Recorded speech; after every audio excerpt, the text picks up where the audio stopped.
안녕하세요. 율곡중학교 학생 여러분 반갑습니다. 이번에 농구 수업을 맡게 된 교사 전홍성, 양미란입니다.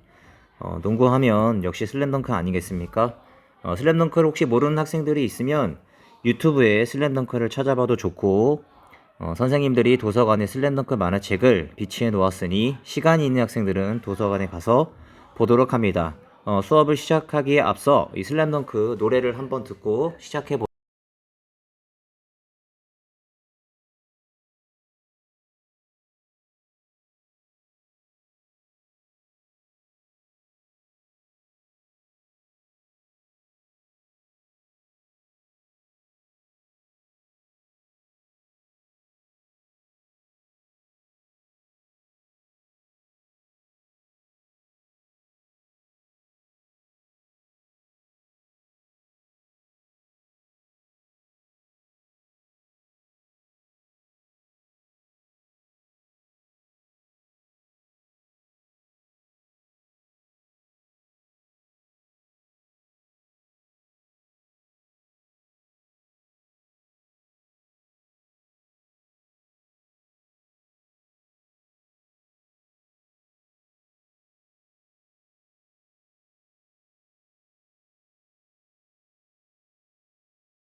잘 들었죠? 농구하고 좀 친해지기 위해서 노래를 준비했으니까 시간 날 때마다 들어주시기 바랍니다. 자, 다음으로는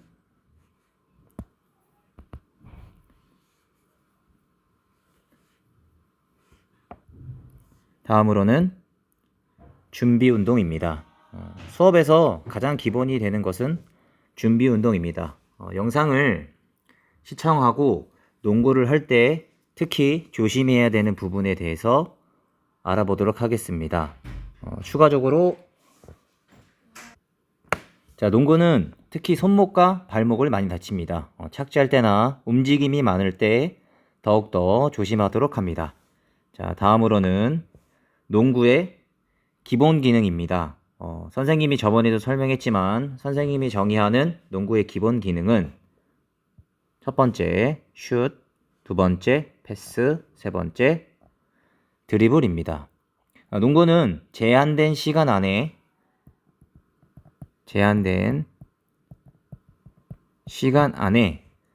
득점을 많이 하는 팀이 이기는 경기로 슛은 경기에 있어서 가장 중요하다고 생각합니다. 그리고 슛을 하기 위한 과정인 드리블과 패스 역시 공을 전달하게 되니 두 가지 기능도 기본이라고 할 수 있습니다.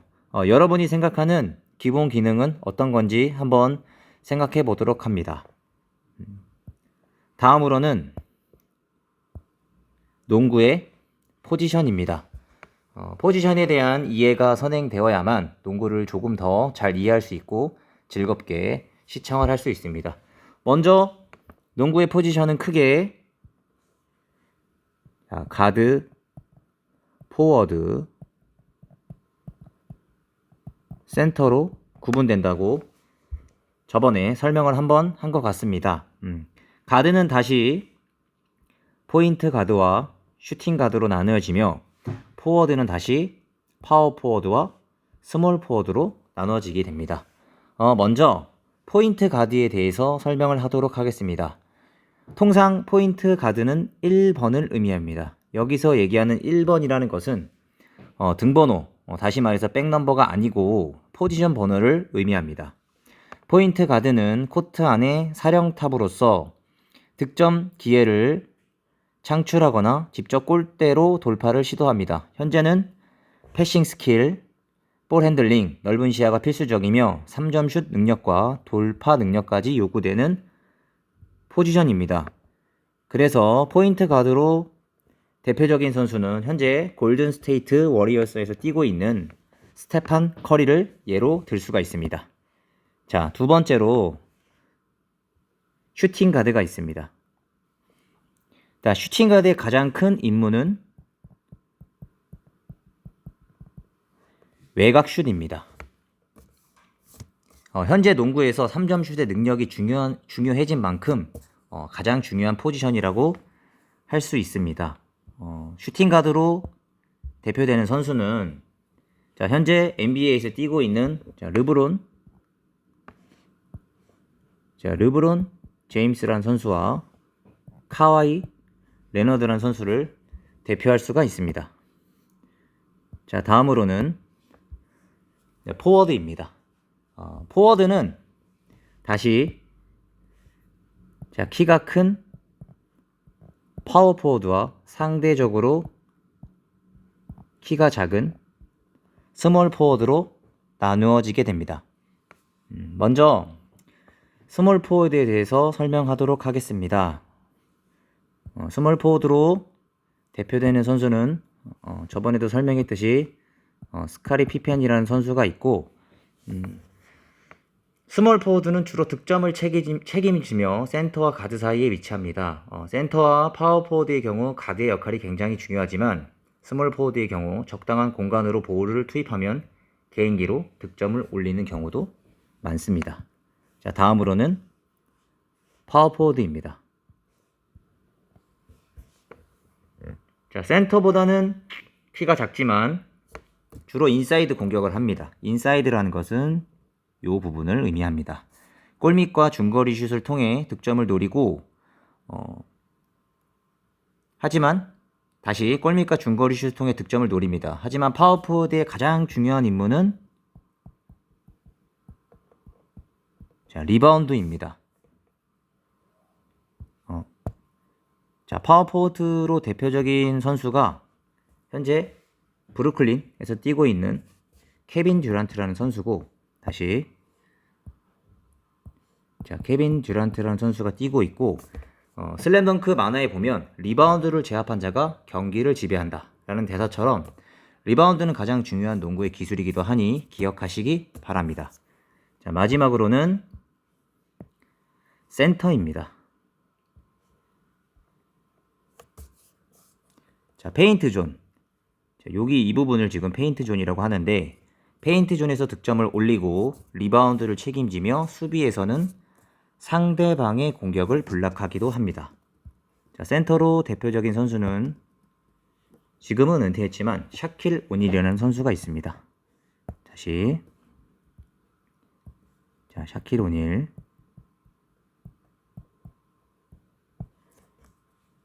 자, 포지션에 대한 이해를 여기서 설명 마치도록 하고 다음으로는 농구 코트 이해도 사진입니다.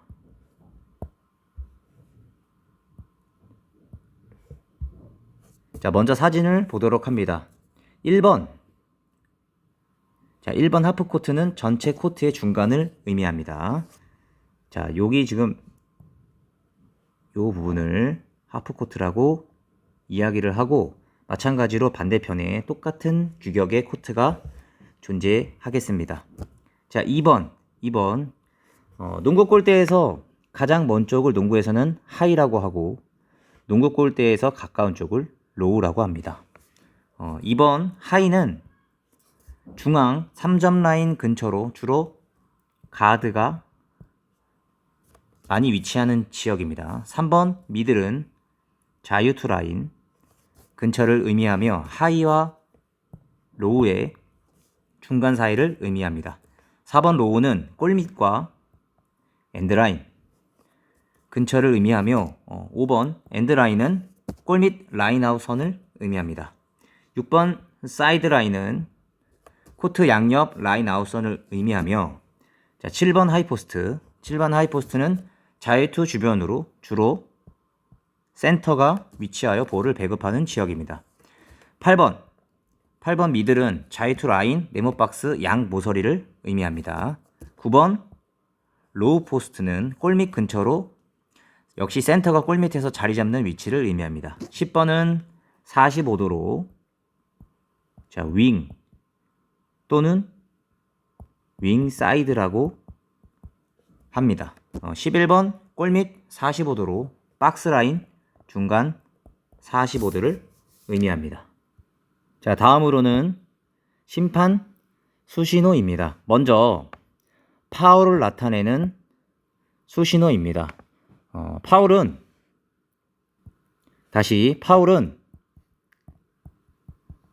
상대 선수와의 신체 접촉 일으키거나 스포츠 정신에 어긋나는 상황에서 발생을 하며 몸싸움이 자주 발생하는 농구 경기의 특성상 파울은 다른 구기 종목보다 많이 일어납니다. 파울이 발생하면 개인 파울이 선언이 되고 5개의 파울을 범할 경우 퇴장을 당하게 됩니다. 가장 많이 발생하는 5가지의 파울 상황에 대해서 알아보도록 합시다. 자, 첫 번째는 차징 파울입니다. 차징 파울은 다시 말해서 공격자 파울을 뜻합니다. 수비자가 이미 자리를 잡고 있는 상황에서 신체 접촉이 일어날 경우에 공격자에게 주어지는 파울로서 심판은 파울을 범한 선수가 속한 팀의 반대 방향으로 팔을 뻗어 표시합니다. 자, 예를 들어 공격팀이 지금 왼쪽에서 오른쪽으로 공격을 하는 상황에서 차징 파울이 발생하면 심판은 오른쪽에서 왼쪽으로 주먹을 쥐고 팔을 뻗어서 차징 파울을 표시하게 되겠습니다. 자, 다음으로는 블로킹 파울입니다. 자, 공격자의 진로를 막아 발생하는 수비자 파울입니다. 공격자의 진로를 막기 위해 신체 접촉이 일어났을 때 수비자에게 주어지는 파울로서 심판은 두 손을 양 옆구리에 얹어 수비자가 공격자를 막아 파울을 범했음을 표시합니다. 자, 다음으로는 홀딩 파울입니다. 공격자의 몸이나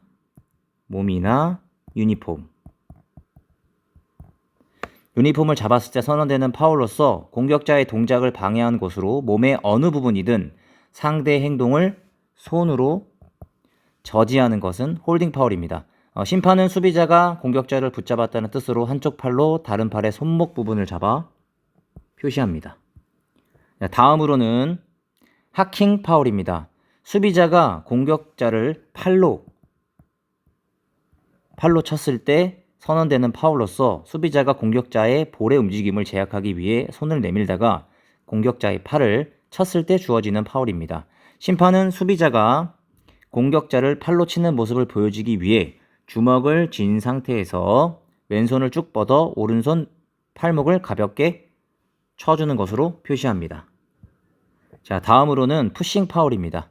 상대 선수를 손으로 미는 반칙을 의미하는 것으로서 공과 관계없이 몸의 어느 부분이든 상대방을 밀어내려다 일으킨 파울을 의미합니다. 심판은 양손으로 미는 신용하여 표시합니다.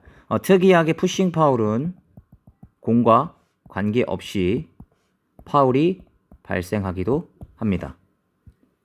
자, 다음은 위반을 나타내는 신호입니다. 첫 번째는 이제 트래블링, 우리가 흔히 알고 있는 워킹과 혼용해서 사용되는 용어입니다. 공을 튀기지 않고 3보 이상 걸어가면 트래블링이 선언됩니다. 심판은 두 팔을 감아 돌린 동작으로 표시를 하는데, 감아 돌릴 때 뒤로 돌리지 말고 자신의 몸 앞쪽으로 돌려서 표시하도록 합니다. 자, 다음은 24초 룰 위반입니다. 24초를 위반. 자, 공격하는 팀은 정해진 시간 내에 공격을 마쳐야 합니다. 프로농구의 경우 공격 제한 시간은 24초입니다. 공격팀이 코트 내에서 볼을 처음 받은 선수가 볼을 터치한 순간부터 24초가 되기 이전에 슛을 쏴야 합니다. 24초 이내에 공격이 이루어지지 못하면 심판은 손으로 머리를 두드리는 동작으로 표시를 합니다. 자, 두 번째로는 부정 드리블 또는 더블 드리블이라고 합니다. 드리블은 연속적으로 이루어져야 하며 공을 바닥에 튀기다 멈춘 후 다시 드리블을 시도하면 더블 드리블이 됩니다. 또는 부정 드리블이 됩니다. 이때 중요한 것은 드리블의 자의성 여부입니다. 수비자가 드리블을 하는 공격자를 방해하여 수비자 손에 공이 닿은 후 공격자가 드리블을 멈췄다면 다시 드리블을 해도 무방합니다. 심판은 양손을 아래로 교차하여 공을 튀기는 동작으로 표시합니다. 드리블의 경우 먼저 드리블을 한 이후에 공을 잡았으면 반드시 패스를 하거나 슛을 해야 합니다. 자, 다음은 경기 진행을 돕는 수신호입니다. 자, 첫 번째는 3점 슛입니다. 3점 슛 라인. 여기 사진을 보면 선생님이 표시하는 이 부분이 3점 슛 라인입니다. 이 3점 슛 라인 밖에서 슛을 시도했을 때 오른팔, 왼팔 상관없이 한쪽 팔을 들고 슛이 성공하면 다른 한 팔도 들어 올려서 3점이라는 것을 표시해 줍니다. 공이 만약에 들어가지 않았을 경우에는 들었던 팔을 다시 아래로 내려주면 됩니다. 자, 다음은 2점 슛입니다. 2점 슛은 3점 슛이 아니라는 것을 확인시키기 위해서 두 손가락을 펴 슛이 시도된 지점을 가리키면 됩니다. 자, 다음은 마지막으로 작전 타임입니다. 프로농구에서는 1분 30초 주어지는 정규 작전 타임과 20초 작전 타임 두 가지 종류가 있습니다. 작전 타임은 공을 소유하고 있는 팀만이 가능하며 제한된 작전 타임을 모두 이용한 팀이 다시 한번 이를 요청할 경우에는 테크니컬 파울이 주어집니다. 심판의 경우에는 한 손을 들어 타임아웃을 선언하고 요청한 팀의 벤치를 가리키면 됩니다. 저번에도 설명했듯이 작전 타임은 공을 소유하고 있는 팀에서만 신청이 가능하며 벤치에 있는 감독이나 코치가 경기 진행을 돕는 심판에게 요청해서 타임아웃이 받아들여지는 경우가 있고, 경기장 내부에서는 선수들이 오른쪽이나 왼쪽 어깨 부분을 두 손가락으로 두드리면 작전 타임을 요청할 수 있습니다. 이때도 마찬가지로 공을 소유한 팀에서만 작전 타임을 요구할 수 있습니다. 자, 지금까지 선생님과 농구에 대한 전반적인 이해를 돕는 시간을 가져봤는데, 혹시 궁금한 사항이 있으면 온라인 클래스를 통해서 질문하시기 바랍니다. 이상 수업을 마치도록 하겠습니다.